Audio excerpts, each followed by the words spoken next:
तब्बल 1 ते 1.5 कोटी खर्चून बांधलेली घरं जर डोळ्या देखत बेचिराग झाली तर पिंपरी चिंचवडमधल्या 36 बंगलेधारकांवर ही वेळ आलेली आहे. इंद्रायणी नदीच्या पूररेषेत त्यांनी उभारलेले बंगले पालिकेने काही तासातच जमीनदोस्त केले आहेत. गेले वर्षभर सुरू असलेल्या न्यायालयीन लढ्यानंतर इथल्या 300 रहिवासी आहेत ते बेघर झाले आहेत. रिव्हर व्ह्यूच्या नावाखाली मनोज जरे नामक बिल्डरने या सर्वांचीच फसवणूक केली आहे आणि पालिकेच्या अनधिकृत विभागाची त्यांना साथ लाभली आहे असे आरोप बेघर झालेल्या रहिवाशांनी केले आहेत. त्यामुळे बिल्डर आणि पालिका अधिकाऱ्यांवर कारवाई होणं अपेक्षित आहे.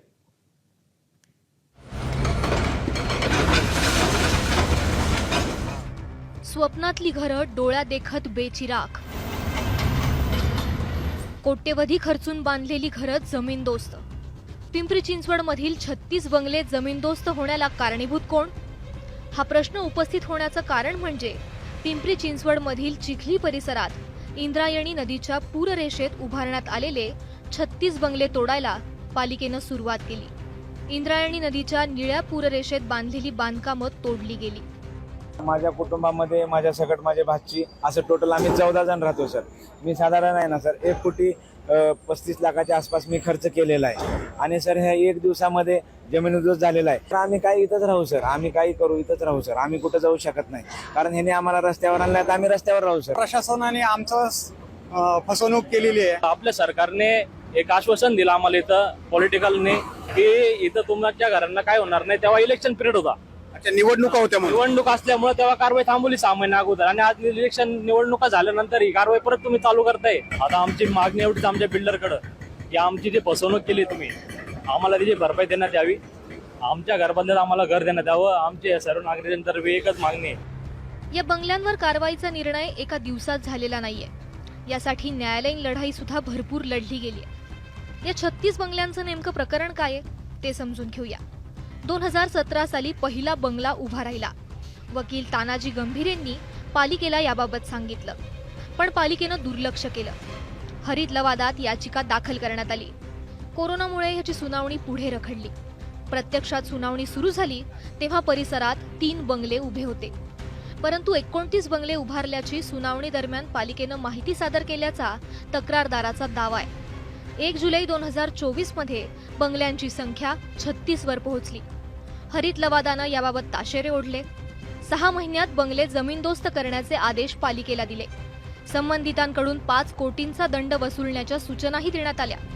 31 डिसेंबर 2024 ला ही मुदत संपणार तेव्हा सर्वोच्च न्यायालयानं कारवाईला स्थगिती दिली.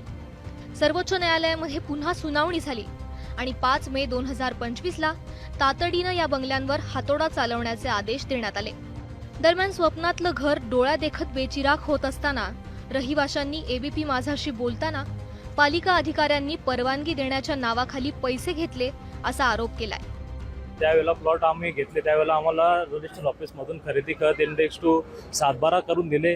ज्या अर्थाने आम्ही इथं 1 गुंठे 1.5 गुंठा 2 गुंठे दोन्ही ज्याने प्रत्येकाने आपल्या हिशोबाने प्लॉट घेऊन बांधकामाची आम्हाला परमिशन नसताना नगरपालिकेचे अधिकारी म्हटले की तुम्ही बांधकाम करा, आम्ही तुमच्या सोबत आहेत.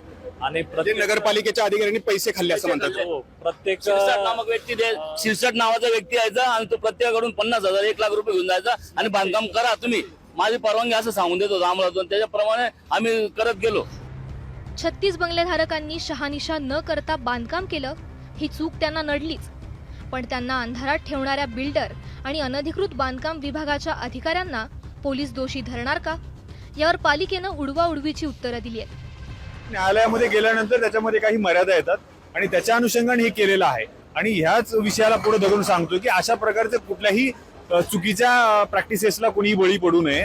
जे काही नियमानुसार असेल आपण परमिशन घ्यावी व त्याप्रमाणे बांधकाम करावं आणि जर नदी पात्रात किंवा अनधिकृतपणे केलं तर निश्चितपणे आपल्याला जे काही कारवाई आहे निष्कासनाची ती करावी लागेल.